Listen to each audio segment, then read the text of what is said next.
The Stoics bring forth the theme of self-control on a regular basis. Epictetus, for example, spoke about abstaining from talking about vulgar things, and Marcus Aurelius points out that we should set limits to comfort and consumption. In this video, I will go a bit deeper into the Stoic views of mastering self-control.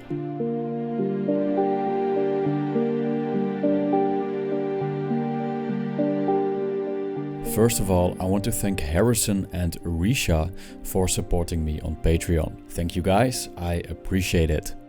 I've already talked about the usefulness of the ability of self-control, which helps one to stay away from addictive behavior, acting on impulses when it's better not to, and to stay focused on the things that truly matter. When we make the distinction between the things in our control and not in our control, the key is strengthening the things in our control, which is, in one word, our own faculty. A strong faculty ensures that we are less likely to be enslaved by outside forces that are not up to us. This means that impulses, triggers, and temptations have less power over us, which strengthens our position in a universe that's ever-changing.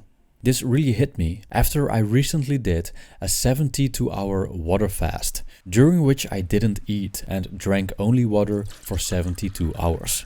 The first day was most difficult, but the second day was surprisingly blissful, and I was able to do all tasks that I would normally do. This really changed my perception in regards to food. I used to think that I would faint if I didn't eat for a day, but it turns out that I'm doing fine after a period of not eating. The lesson I got from this is that many needs and desires come not so much from the body, but from certain ideas that are ingrained in our minds. For me, abstaining from food for 72 hours changed my relationship with it. I've become less needy, knowing that I'll be fine and that I'm perfectly able to function when I don't eat for a while. The consequence? I worry less about food.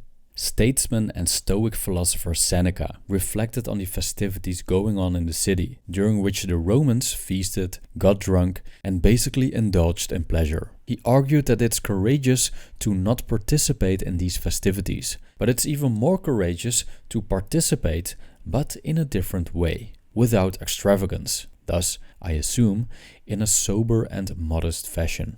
To detach ourselves from luxury and test the constancy of the mind, Seneca gave us the following advice. Set aside a certain number of days, during which you shall be content with the scantiest and cheapest fare, with coarse and rough dress, saying to yourself the while, "Is this the condition that I feared?" End quote. Emperor Marcus Aurelius wrote that we should set limits on leisure time, emphasizing that we aren't made to spend our lives eating, drinking, and sleeping to excess, especially when we look at the rest of the planet. I quote, "Don't you see the plants, the birds, the ants, and spiders, and bees going about their individual tasks, putting the world in order as best they can? And you're not willing to do your job as a human being? Why aren't you running to do what your nature demands?" End quote.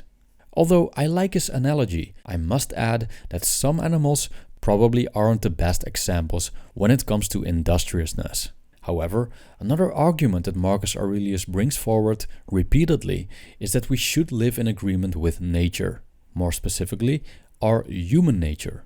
The guideline for this are the Stoic ethics. To put it simply, if one lives virtuously, one lives in agreement with nature, and vice versa. Courage and moderation are two of the four cardinal virtues in Stoicism. Courage is subdivided into confidence, endurance, cheerfulness, high-mindedness, and industriousness. Moderation can be subdivided into modesty, seemliness, good discipline, and self-control.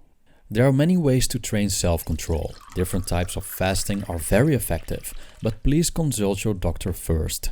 Another way is restricting the usage of the smartphone, social media, and the internet altogether, which, by the way, I'm doing at the moment this video is published. Or how about this method?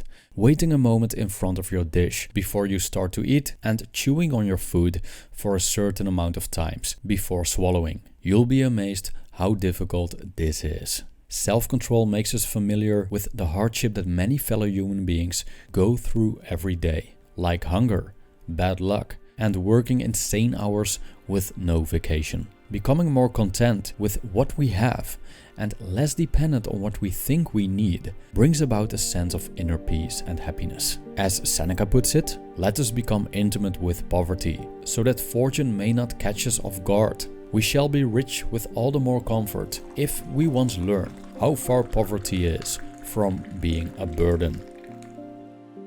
Thank you for watching.